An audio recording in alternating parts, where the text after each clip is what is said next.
Well, welcome, guys. As we saw in the last episode, we talked about how things are starting to heat up here in the college football races, but it's not necessarily the college football races that are the only things that are heating up right now. It is the NFL. I mean, the NFL, it's getting better and better week by week. And we had some good matchups this last week. I know Ed, for instance, he loved seeing his Packers win on Thanksgiving. I mean, that was a very unexpected and big win there. So, It you wasn't unexpected. I know, mean, the Lions always lose on Thanksgiving, true, true, true. I mean, even during their best years.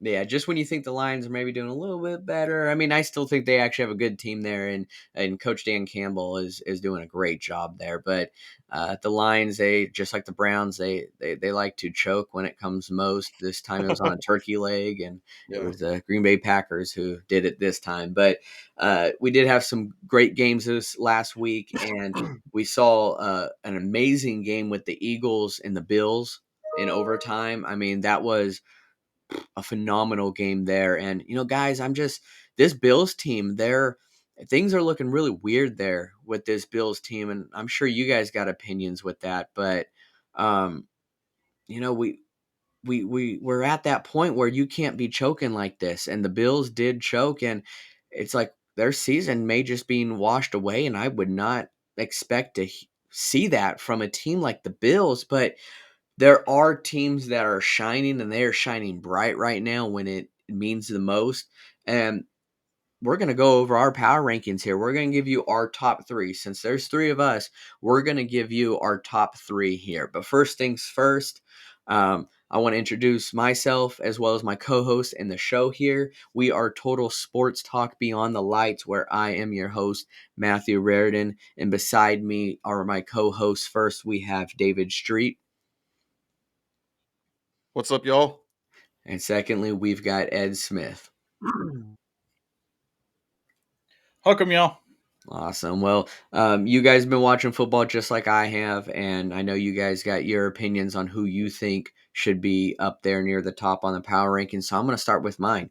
First on my list, it's the Philadelphia Eagles. I mean, I that's no surprise there. They are 10-1, and after their only loss this year, which is against a pretty bad Jets team, I didn't really expect to say that going into this year because of Aaron Rodgers, but he's over here pulling, a miracle grow on his Achilles. I don't know how he's coming back from this like he is, but that's a topic for later. But they came off that loss and they've won five straight wins. And of the likes of the Cowboys, Dolphins, Chiefs, Bills, I mean, those are some phenomenal teams there.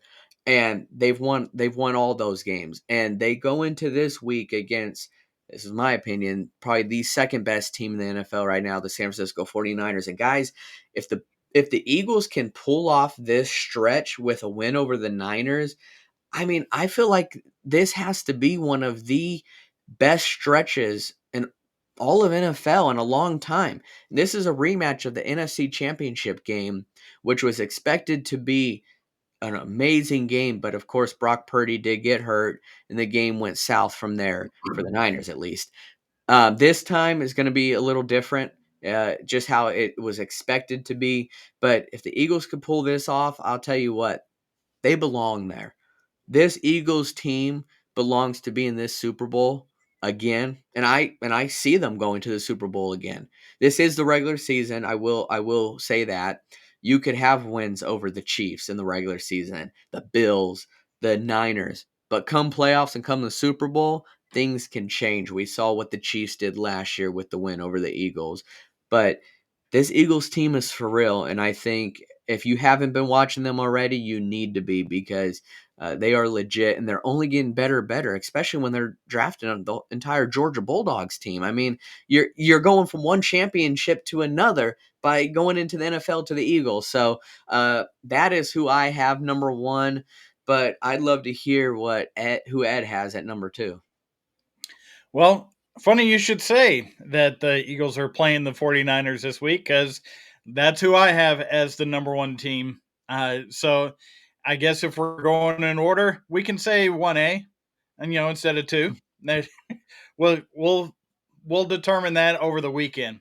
But for this week, uh, we are getting the San Francisco 49er team that we thought we would have going into the NFC Championship game, not the one that has, you or me playing quarterback because they've got nobody left in service uh, for that. One uh, one thing that I did find, which is an amazing stat offensively for this team, is they have 1,000 more offensive yards and 8 fewer plays than their opponent for the year. That is a phenomenal total. You know, and Purdy is attempting to become just the fifth QB to win the Super Bowl in his second season. So as he's gotten more comfortable in the offense, you're seeing those tweaks, those adjustments that he is making, which not all second year QBs make, and that is a huge part of it. On the offensive side of the ball, Brandon Ayuk, he's actually the leading receiver uh, for the 49ers so far this year. And when you look at what they've acquired along the way, they picked up Chase Young from the Commanders on Halloween. You know, because they did the trade with the Cowboys for Trey Lance to move him and his salary away. They were able to pick up Chase Young for this stretch because that's just one more defensive lineman to help. And in my opinion, they are doing personnel moves to combat the Eagles because they know that is the roadblock that they're going to have getting to the Super Bowl. So you get that defensive line and you get them surrounding and not over pursuing for Jalen Hurts. They're going to be in good shape, as it is. I mean, we're also already looking at a defense that's number three, uh, uh, a defense that is number one in points per game given up, but they're also number three in points scored for the year. So there's a lot going on in San Francisco, and I just think that this weekend it's an NFC Championship game preview. We'll just have to see how that plays out for the rest of the year. But I'm taking San Francisco in that game. Yeah, David, who do you got? Well, I agree. I think the Eagles are quite clearly the best team in the NFL right now. But in my opinion, I think the clear cut number two, and surprisingly, it's a team that nobody really seems to give any credit to, and that is the Baltimore Ravens. I think they're well balanced on both offense and defense, and they got Lamar Jackson. Now, I understand that Mark Andrews is out; he is on injured reserve. Now there is a possibility that he could come back. Apparently, John Harbaugh has entertained that. I think, nevertheless, he is still out. So I understand that is a big loss. But the Ravens are always a well coached team, man. And I mentioned their defense, and especially their pass defense is far and away the best in the NFL because they lead the NFL in yards allowed per pass attempt.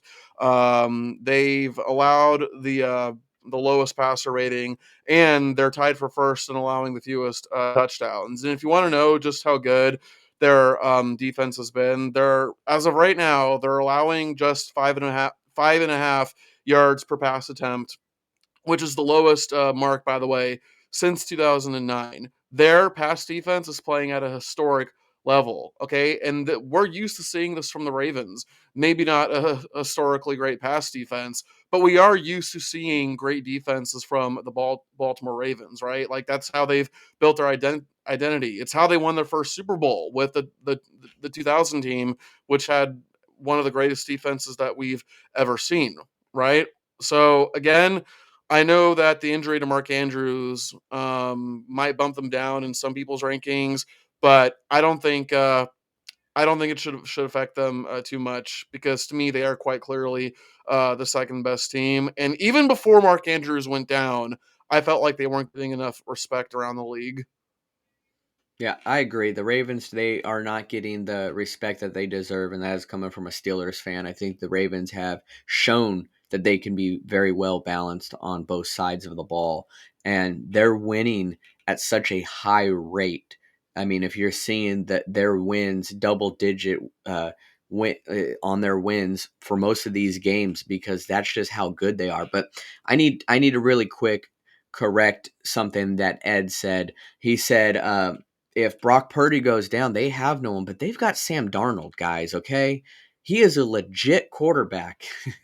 But no, they really don't. If Brock Purdy goes down, I they're was about to say, like, there's no way you can say that with straight I mean, face. I would rather put Christian McCaffrey at quarterback than bring yeah, Sam Darnold. Just yeah, run running Wildcat the entire game. all day, him and Debo. But And to David's point for the Ravens, when was the last time you saw the Ravens lose on special teams? That never happens. Yeah, I So can't remember. if you're talking both sides of the ball, that third phase of the game, we saw what happened in the Iron Bowl when they lost that part of the Hmm. game. The Ravens never do that. So good call for you. Good call on you on the Ravens there.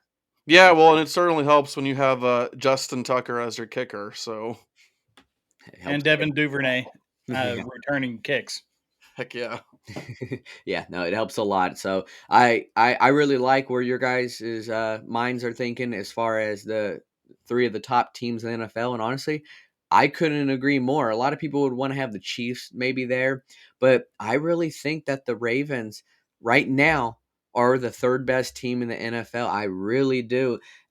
Come playoff times, that's going to change because Mahomes puts his Superman cape on, Yeah. and well, that's another story. But I think that for now, at this moment, the Ravens have shown that they are the third best team. That with Roquan Smith, that was one of the very best pickups that I've seen in a while, just Oh, out on the Roquan's a market. beast. Oh, he's Yeah. amazing. I knew he was the second he was coming out of college. I'm like, that dude's gonna be a stud in the NFL, just like Navarro Bowman, Hmm. Patrick Willis, the Niners. I mean, the Niners have always had that identity as well with their Yeah. defense, and they are showing that even though D'Amico Ryans has left, they are still elite and dangerous on the defense. But with that being said, we are at that time where we got to start talking about these playoffs. I just brought it up. Come playoffs, things are going to change. Things are going to get interesting, and there's a lot of different scenarios and pictures that are happening right now. And Ed, you want to break down kind of what's happening? We got 1 month left. NFC, what are you seeing there? Well, what I'm seeing is there are of the 8 teams that are jockeying for position, 6 of them are locks. For continuing to be in the playoffs. There's 2 that I see that are going to be vulnerable, to say the least, and that's going to be the Vikings and the Falcons. The Falcons are in the 4th seed because they're leading their division at a putrid 5-6. The Vikings are at 6-6. Uh, with the Josh Dobbs show coming to town, as he's learned more of the offense, the more the offense has started to sputter. So it's kind of one of those paralysis by analysis type things when it comes to playing quarterback. If you get too much too quickly, which we all know how smart Josh Dobbs is, but applying that on the field is a task. Uh, and you got to think with the Vikings, 2 of their last 3 is against the Lions, who are leading the division at 8-3, and in between that you have the Packers. So they end their season on 3 division games, which is going to be tough for them.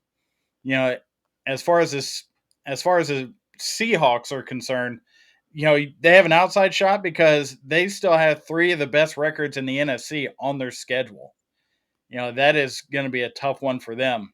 But as far as the Falcons are concerned, at 5-6, you have the Saints, tied with them. The Bucks are just a game behind, so that's going to be a dogfight to see who is the best of the lowest hill to climb in the NFL. Sorry, David. Uh, Hey, listen, man. I've accepted the Bucks' fate, man. but I've accepted it for a while. now to replace the Vikings, I do have the Packers coming in. With uh, this week they play the Chiefs, but once you get past the Chiefs, the rest of their schedule has a 328 win percentage. That is awful. And we're talking Giants, Bucks, Panthers, Vikings, Bears. That is the rest of their schedule. Now, also remember Jordan Love, this is his first full season as a starter, and he is about to tie Aaron Rodgers' first full season in wins at 6 games. There's a good chance that the Packers could come in at 8, 9 wins, with that schedule and sneak their way into a 6 seed. There's quite a road there that I don't see anybody else coming up for that, especially since they hold the tiebreaker against the Rams.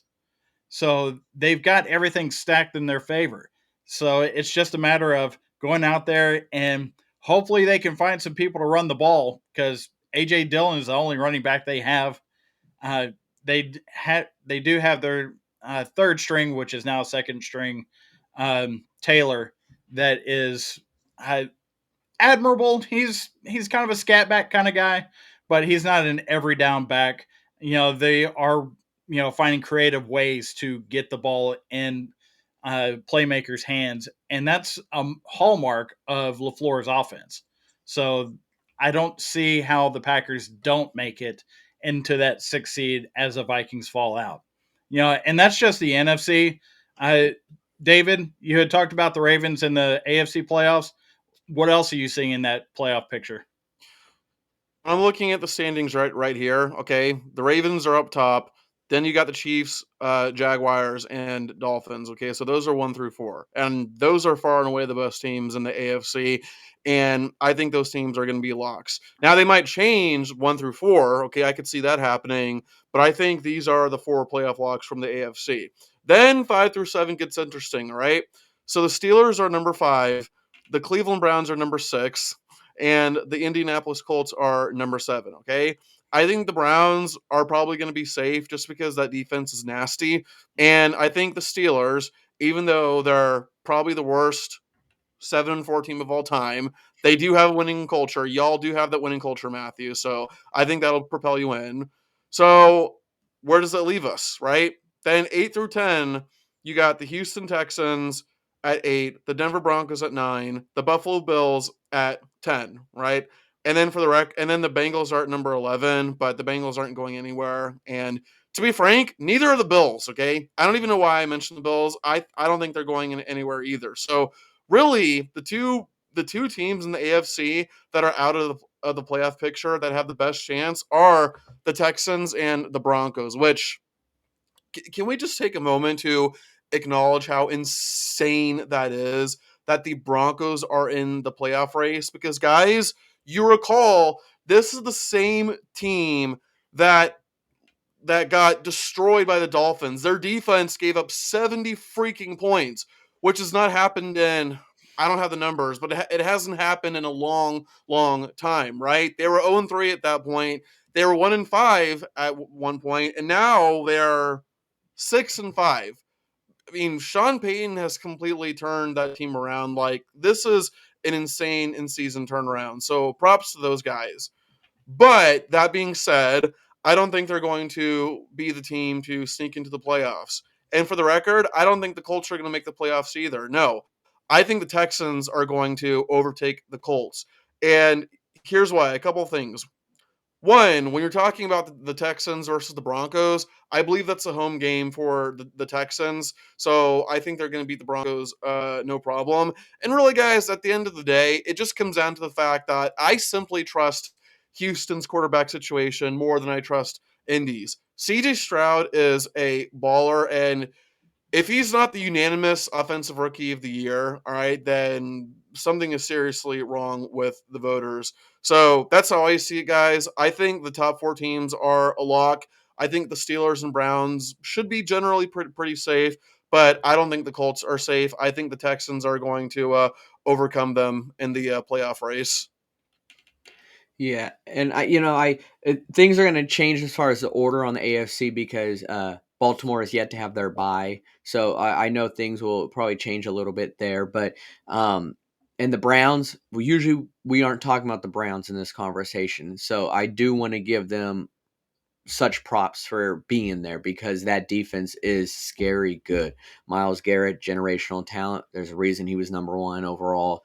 But they've got Joe Flacco possibly starting, and things can change a little bit there. Their defense is great, but Joe Flacco is not. So I think giving DTR a little bit more time, I think would be healthy. But maybe they feel like this is the best that they can do right now is to get a veteran guy like Joe Flacco in there, which having a veteran guy does help. I just really like seeing DTR and to see what more he can do for the Browns. And also DTR, his style of play fits more like Deshaun Watson than what Joe Flacco does. So you're not going to change the offense completely by having him play. Whereas you have to completely overhaul the offense to have Joe Flacco in there. Because you're not seeing Joe Flacco run down the sideline. In fact, the last time I remember seeing that, he got about murdered in Miami with a straight headshot. Dude, Joe Flacco just needs to retire already, man. Like, you had some good years, okay? You have a Super Bowl. You have a Super Bowl MVP. You have nothing left to prove, brother. Okay, just retire. Go out on the golf course, man. Yeah. Speaking of retired, Deshaun Watson retired today. Wait, what? Sorry, Deshaun Jackson. Or I was about sorry, to say. my bad. We were talking about the Browns. Sorry, Deshaun Jackson. No, it's all good. It's totally Every understandable. fantasy owner in the country just went, "What?" Yeah, the Browns we Yeah. suck again. But yeah, If that was Deshaun Watson, truly that deal the Browns made would have been the worst ever, or at least one of the worst. it's still up there. Yeah, fair. But yeah, Deshaun Jackson retired. We'll all remember him as being such a dangerous threat on whether he was a receiver, a running back, or even a punt returner. I mean, we saw what he did to the Giants. I mean, I'll always remember that punt return to win the game. But so huge shout out to him with all that he did in the NFL. I didn't realize that he hadn't retired yet, so I was still a little shocked, just as shocked as I was that Joe Flacco was still available. So, but you never know. Sometimes you're sitting on your couch and you get that call, and well, I'm ready. I mean, I can't run, so Joe Flacco, he's gonna be a pocket quarterback. So that offensive line better try to contain as much as they can. But things are going to be a little different. But I see that being the four locks, just as you did, David, on the AFC. Mm-hmm. Yeah. You know, it's also funny. As far, I'm sorry. Go ahead. No, you go ahead. Ed. You go ahead. When it comes to the Bills, because they've already been brought up twice, and I haven't said anything, and I've got some stuff to say. With the Bills, Josh Allen is the reason why they're in every game, and Josh Allen is the reason why they lose every game. Yeah, he's Jekyll and Hyde. Absolutely. And it's one of those deals, in my opinion, that the longer he goes on that contract that he signed, the less talent he's going to have around him to make those plays that we saw in the early part of his career. So that's just the nature of the NFL at this point. But when you're talking about, game in, game out, the guy's still a baller. The guy is still a playmaker of the highest order. But when you start having to scale back the players that you can have around him to help him make those plays, that's when you start seeing the team just decline to the point where that's, the team itself eventually will have to part ways. I'm not saying that needs to happen now, but I'm saying I wouldn't be surprised in the next 2 years that Josh Allen is no longer a Bill looking for a job somewhere to bring another franchise out of the doldrums at a much less total on the salary cap than what he's being charged now. Yeah, and you know what's interesting is that when Josh Allen got drafted to the Bills, I mean, the Bills were ripped, for that move because Josh Allen, let's be honest, he was not a good college quarterback at all, and he wasn't drafted for his abilities in college. He was drafted because he had a big arm and he had potential, right? But I know someone who is a Bills fan, and he was furious that Josh Allen got drafted. But then what's funny is that for 2 or 3 years, Josh Allen suddenly became one of the best quarterbacks in the NFL. The Bills emerged as one of the best teams in the NFL. So those haters kind of went away. Well, now that Josh Allen is struggling, again, I acknowledge that he's also done some really good things, but he has also struggled in some areas. Well, now those same people are coming back again, the same people who were hating on him before. Yeah, to kind of come full circle, and there's a similar situation happening right now in LA with the Chargers. Justin Herbert, who is a great talent, just like Josh Allen, you're almost seeing some of their prime kind of going to waste. And so you want to root for these guys, and the Chargers, they're probably going to make a quarterback move, or sorry, a coaching move almost any time now. I mean, Hey, it's going to happen probably any week, even before the season's over. So I agree Herbert. with your dog that just worked. Yeah, they agree. So, um, but we're gonna change things here. If you don't have a jacket, get one because things are about to get cold. Because this is going to be Matty Ice's cold rant for the week. Oh, I And what can't wait I'm for this going to one. talk about here is something that I'm sure you guys have heard, and everyone else. Maybe you haven't. This could be your first time hearing it, but here's a statement that I know I've heard plenty, and I'm going to go on about it. Is I love college football more because it doesn't seem like a business to me, like the NFL. Well, I'm going to stop you right there. I do love college football more, but college football is just as much of a business as the NFL is. And hear me out. We are sitting here talking about the college football playoff rankings that come out and who's going to be where, from top to bottom, 1 to 4, who's going to make it. And the ones that are deciding that are people sitting in a room, a committee, making these decisions. Well, very much so, like a business does. They make these decisions. They sit in as a committee. They go over, they decide these things. Same thing with the Heisman. You have the voters that do make these decisions here. But I'm going to go into more depth about this too. You saw a team like Oregon State that has really jumped up in the rankings these last years because they have been very well coached. They've had a coach that is his school, his alma mater, Coach Jonathan Smith. Well, in the middle of the night, Jonathan Smith decides, well, I'm going to go to Michigan State. Why? Because that is a business decision. He thinks that's what's best. Michigan State, Big Ten. Well, Oregon State, well, they're not really in a conference. Yes, they're going to stay still over in the Pac 12 and become the Pac 2 with Washington State. But this is a guy who, well, I promise I'm not talking to anyone else when here he is under the bleachers with another girl. That's really exactly what happened with him as he went to Michigan State. You have NIL. You've got a quarterback like Cameron Ward, who is coming out of Washington State, who's going to be in the transfer portal, where you've got all these teams already offering him money. Well, you know who else does that? The NFL. So before you say, I love the college football because it's not as much of a business like the NFL is, well, look at it more because it is like a business like the NFL, just a little differently. I love college football more because of the atmosphere, because of the passion. And these players do play harder because they want to get to the NFL. They want that paycheck. They want to get to the professionals. That's why I love college football more. And I love college sports. I mean, March Madness for basketball. Fans are rowdy, and I love that. And anything can happen, and that's why I love it even more. But the same could be said with college football. If you've ever gone to Jordan-Hare, where Auburn Tiger plays, you've gone to LSU, where Death Valley, where LSU Tigers play, you probably won't hear for the rest of the week because that's how loud they are there. And that's what I love.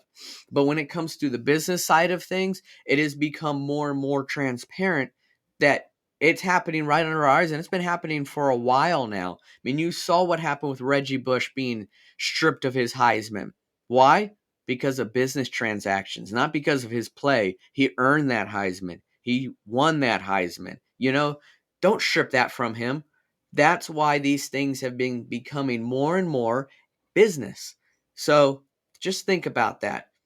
don't let that deter you from college football, because college football is pretty damn good, guys, and it will get you hooked. And that is not a Hook'em, Texas reference, but it will it will hook you, and for other reasons, for the right reasons, because of the passion that you see on the field the entire ball game. So that's Matty Ice's cold rant. That's what I've got for today, and I'd love to hear your guys' reaction. Ed, you want to Well, go first, or David?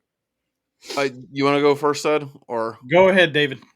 okay? I mean, you mentioned Jonathan Smith, and what a total slime ball that guy turned out to be. I mean, listen, nobody is blaming him for making a business decision, and it would have been one thing if he had said, yeah, it was really really tough for me and I didn't decide until the last second, okay, or heck, even lie about it, okay, lie about it. No one's gonna know. But for you to just outright admit, yeah, I've actually been thinking about it for a while, or I had decided on this for a while. I mean, what a slap in the face to all the loyal Beavers fans that stuck by you through thick and thin. Okay, and let me make it clear. Jonathan Smith is a phenomenal head coach, especially with what he did, turning around a horrible Oregon State team and turning them into a top 15, top 20 physically imposing team. Okay, so I'm not questioning his coaching abilities, right?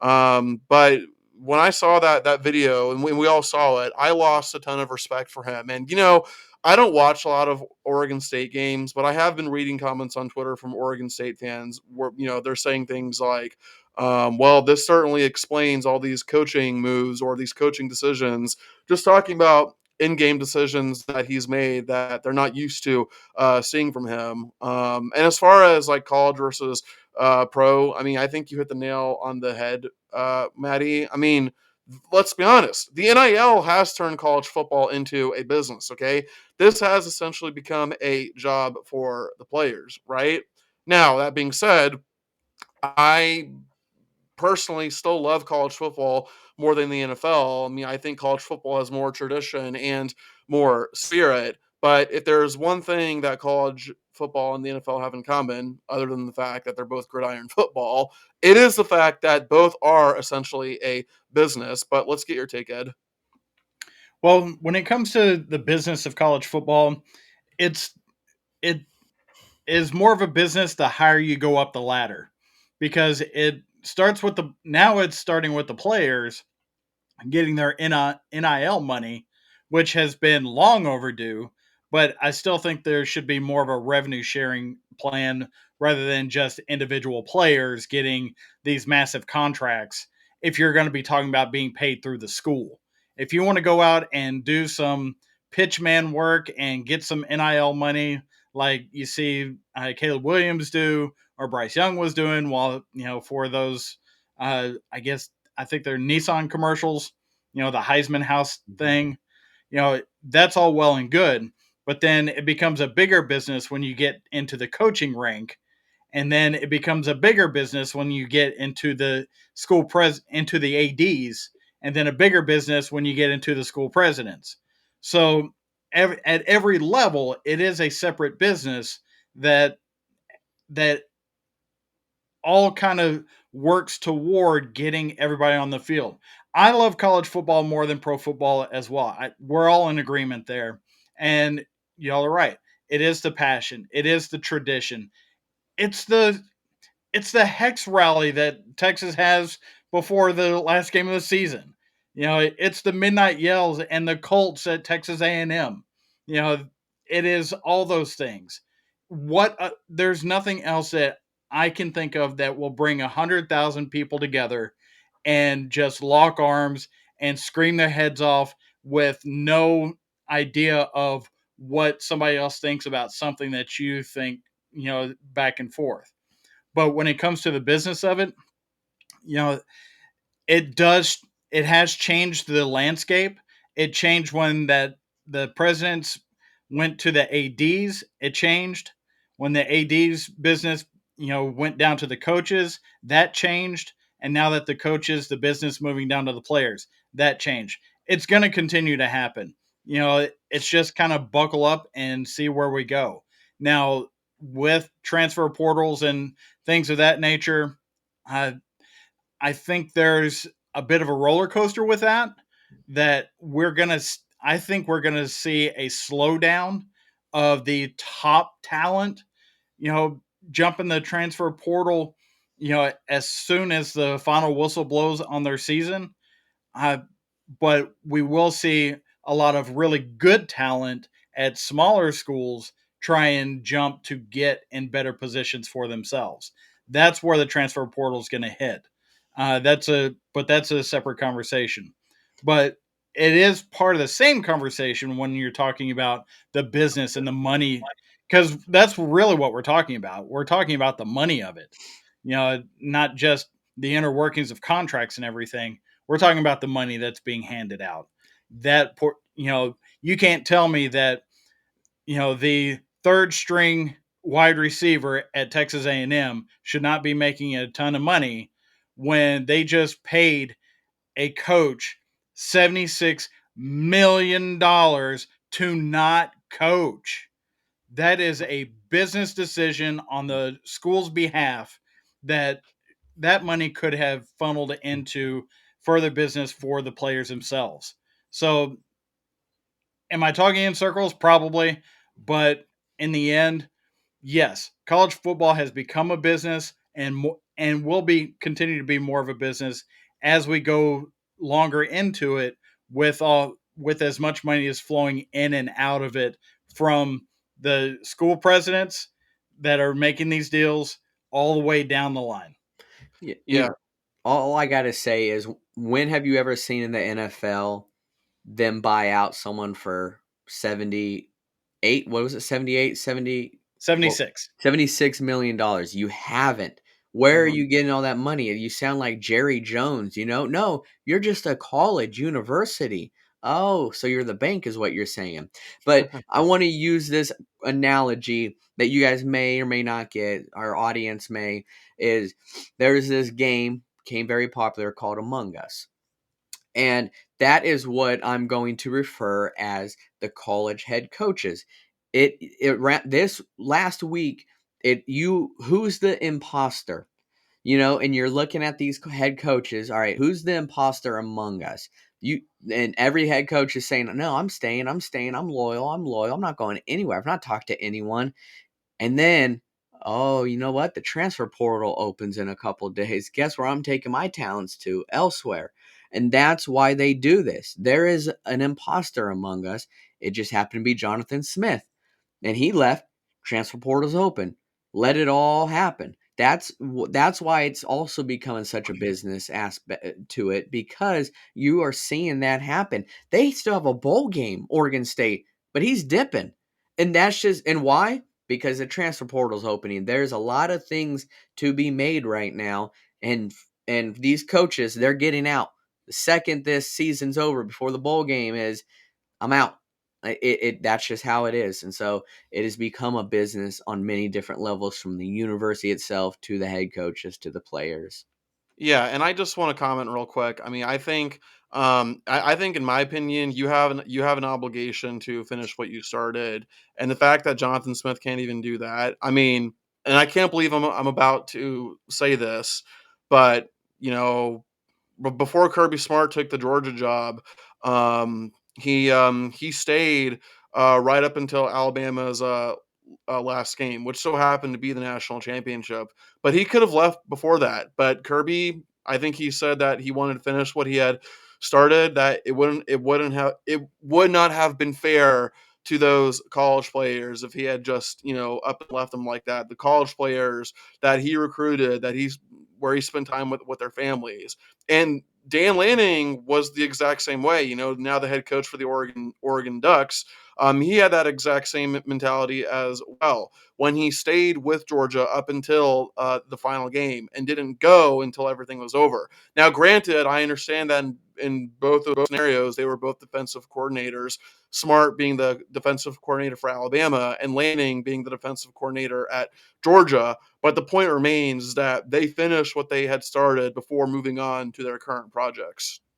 Yeah. Well, and one thing that I will say with that is those teams were playing for something bigger than a team that is just filling a bowl. You Mm-hmm. know, a bowl schedule that celebrates mediocrity, in my opinion. Yeah, for sure. Well, speaking of, these championship games that they stayed and they coached for, you guys catch the rankings last night, and anything kind of shock you guys? I know Nope, not really. we're gonna talk about it a little bit more, but over the weekend we did see the game that is between Ohio State and Michigan did win. So you knew that Ohio State was going to drop. You just kind of wondered where the committee was going to drop them to, and the committee did drop them to number 6, and that is right behind Oregon Ducks at number 5, and right in front of Texas Longhorns at number 7. So this could be controversy to some. They lost a top 3 matchup, to Michigan, so this was a big matchup here. But yeah, they dropped down to number 8, but I feel like things obviously are going to change. There's nothing to really get too worried about because Ohio State's season is done. They're sitting there waiting, hoping that there's going to be a lot of different losses that happen. And even then, their chances are slim to get in. Whereas Texas, their chances are, they aren't as slim as Ohio State, but they have them there for a reason because they still have to win their conference championship game, and a couple other things have to happen, including the team right behind them who they have beat so far this year, Alabama. They pulling for them, believe it or not. And there are a lot of things that do have to change, but I think them putting them there at 6, I feel like is right because it's all going to work itself out. I say that for the most part. We don't know how the committee is going to look at things come the end of the year, but it is going to work itself out. If Oregon beats Washington, they will probably get in.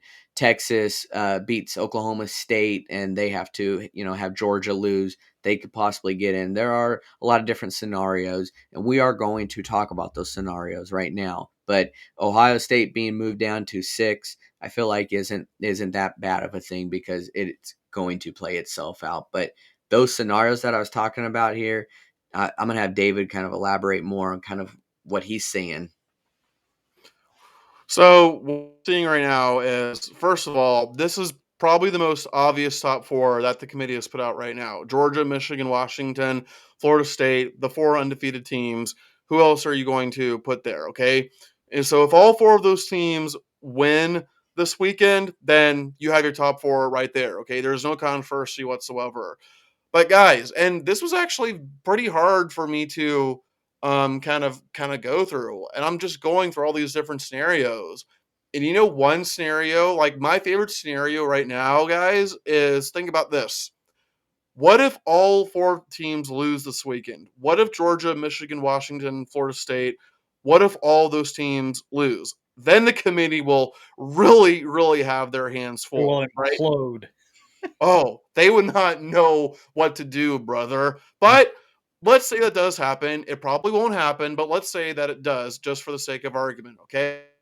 Well, I think Alabama and Oregon absolutely have to get in because Alabama at that point would be 12-1, right? And with a decent schedule and a very good loss to a very good Texas team, and of course they would have beaten uh, the defending back-to-back national champions. It would be an insult to not put Alabama in. And likewise with Oregon, who is number 5, and they would also be 12-1 with a loss to a very good Washington team. And if they beat Washington in the rematch, then the committee will absolutely let them in, right? So that leaves us. And for the record, obviously, I think FSU would drop out. There's just no way that the committee is going to let a team with a backup quarterback that lost its conference championship. There's no way they're going to let FSU in if FSU loses to Louisville. I think Georgia still stays because I think Georgia still has a very strong resume. They still have a very strong team, and I think it would be unfair to leave them out just because they lost to really what has been the gold standard of college football for the past decade and beyond. So that leaves Alabama, Oregon, and Georgia. But who's the 4th team? And now I know what you're thinking. Well, what about Michigan? guys, listen. I don't care that Iowa is 10-2. That might be the worst 10-2 team of all time.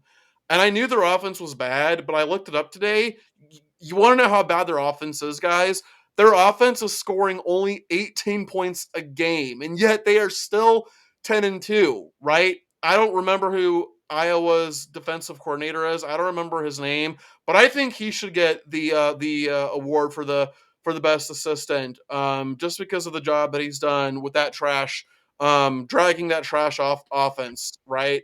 Like if Michigan loses, that is a bad loss, guys. And there's no way that the committee will let Michigan in if they lose to an Iowa team that, again, does have 10 wins, but they just have an atrocious offense. So that comes to Ohio State and Texas, right? Now, you would think that Ohio State has the best chance to get in because they're number 6. But I actually think Texas has the best chance, Ed, and here's why. Texas is going to play in a conference championship. Ohio State will not. If Texas wins the Big 12 championship, they'll have a conference championship. They'll have the one loss to a very good Oklahoma team, and plus Texas has one of the better schedules in the country. So if Texas wins on Saturday, then I think it'll be impossible. Like what they would have would be impossible for the committee to ignore. But at the end of the day, this is the committee we're talking about, and well,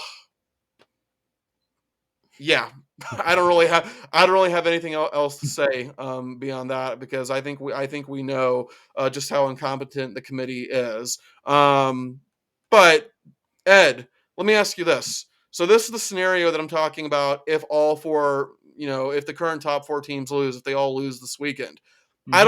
I don't think that's going to happen. But in your opinion, Ed, what do you think the final rankings are going to be? Do you think all the top 4 teams are going to win? Do you think one or a couple of them might lose? What do you think is going to happen here? I think the committee's nightmare scenario is if all 4 teams win and Texas wins, because you're still going to have those 4 undefeateds, and then Texas sitting there as a conference champion as well.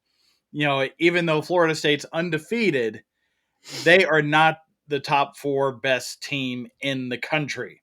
The committee's job is to put the best 4 teams in, not the 4 most deserving teams, but the best 4 teams. And right now, Florida State is not it. I would put Florida State behind Alabama at this point.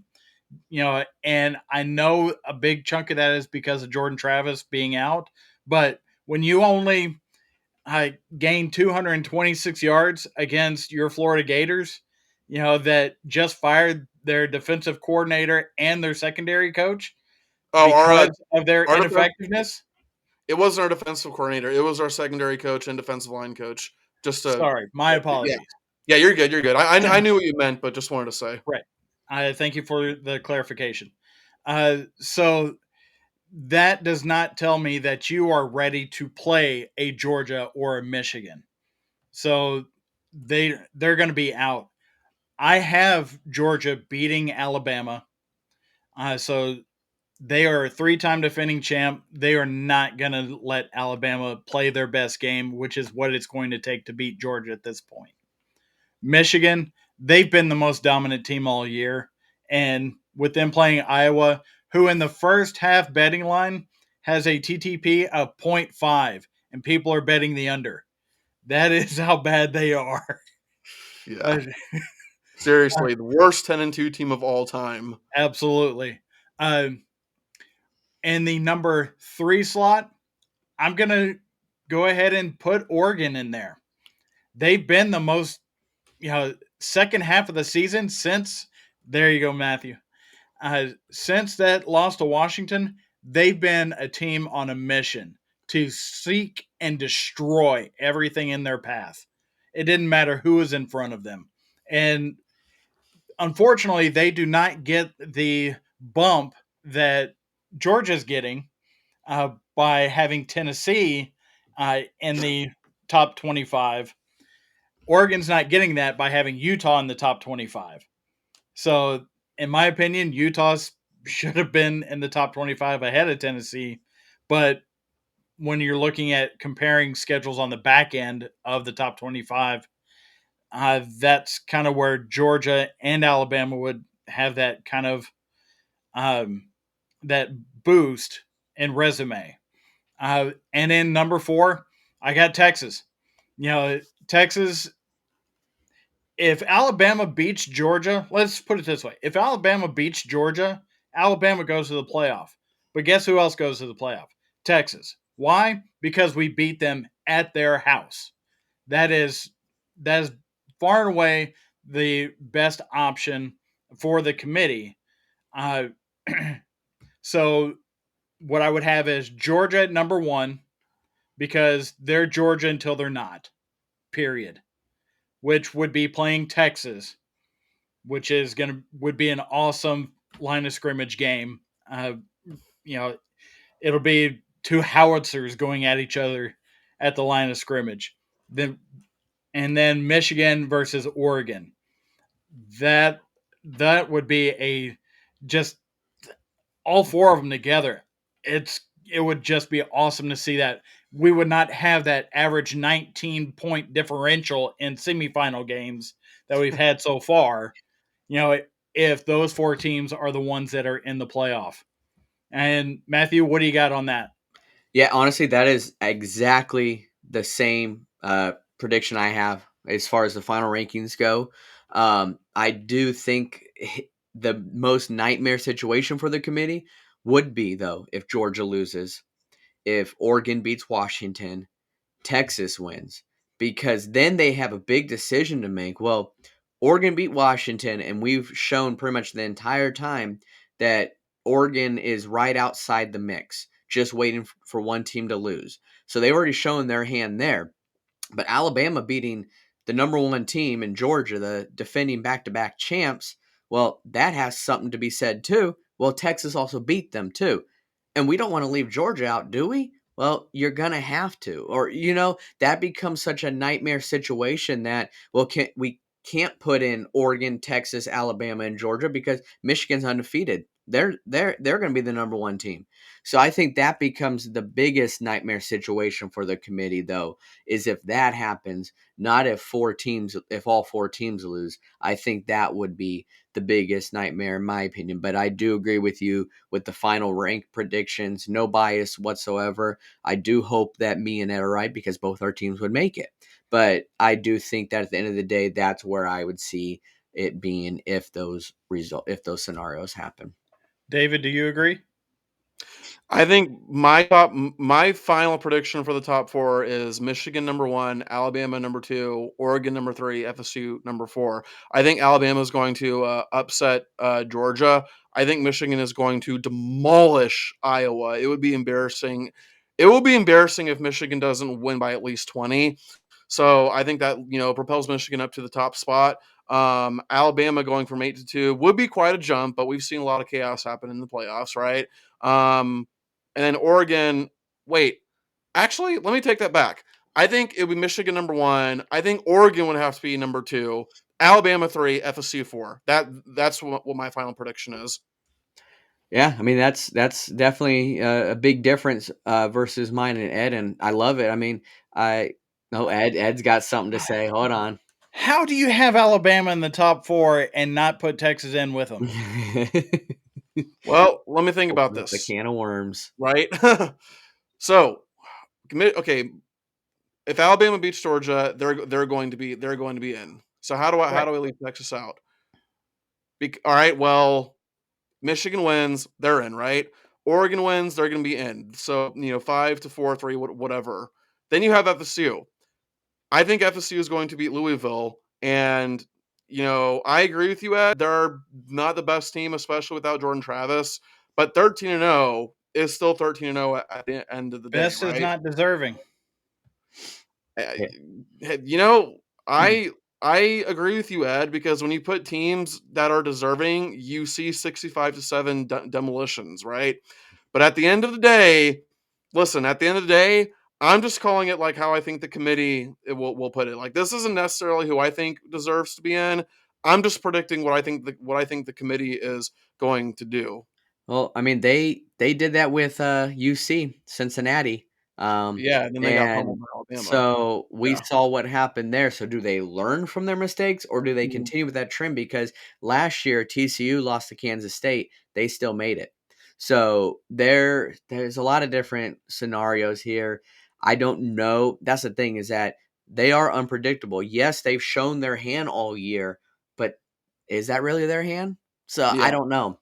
Are they I bluffing? And this season has had more teams that are capable and have an option of being in the Mhm. 14 playoff than the entire time that we've had the 14 playoff.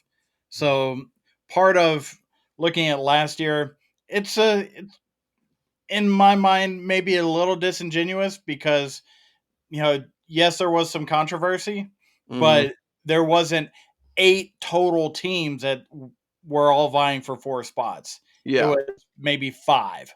And I, and I feel a little bad for Texas. I think you guys are in an almost impossible situation, and that's not fair to you at all. But I think the best hope for you guys is that everybody else, or at least a couple other teams, lose, and then it gets to a point where the committee has no choice but to put you in. But hey, you know what?